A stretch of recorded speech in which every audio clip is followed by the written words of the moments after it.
Women's bill pass नहीं हुआ, amendment fail हो गया, बिल पास हो गया, बहुत कंफ्यूजन है। महिलाओं को फाइनली रिजर्वेशन मिल रहा है या नहीं मिल रहा है?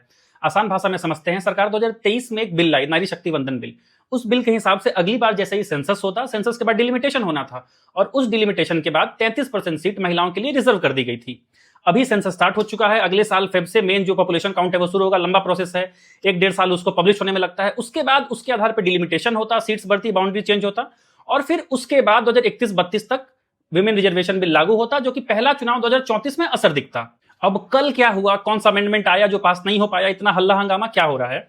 सरकार चाह रही थी कि जो रिजर्वेशन महिलाओं को 2034 से स्टार्ट होने वाला था, उसको हम 2029 से ही स्टार्ट कर दें। और उसको स्टार्ट करने के लिए जो सेंसस का हम वेट कर रहे हैं, उसका वेट ना करके जो पिछला सेंसस हमारे पास 2011 का मौजूद है, उसी के आधार पर डिलिमिटेशन करें, 543 सीट को बढ़ाकर 850 के आसपास करें, और उस 850 के बढ़े हुए सीट पर हम फिर से महिलाओं को 33% सीट रिजर्व करके दे दें।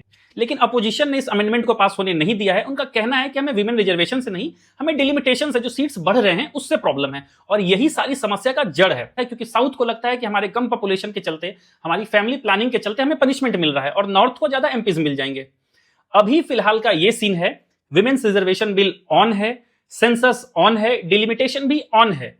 बस अंतर अब ये है, एकमात्र अंतर, कि महिला रिजर्वेशन बिल 2029 से लागू नहीं होगा, वो 2034 से लागू होगा। अगर आपको ये टॉपिक आसान भाषा में समझ में आ गया है तो प्लीज पेज को लाइक करें, कमेंट करें अगला कौन सा टॉपिक आप समझना चाहते हैं, और प्लीज इस पेज को फॉलो करें।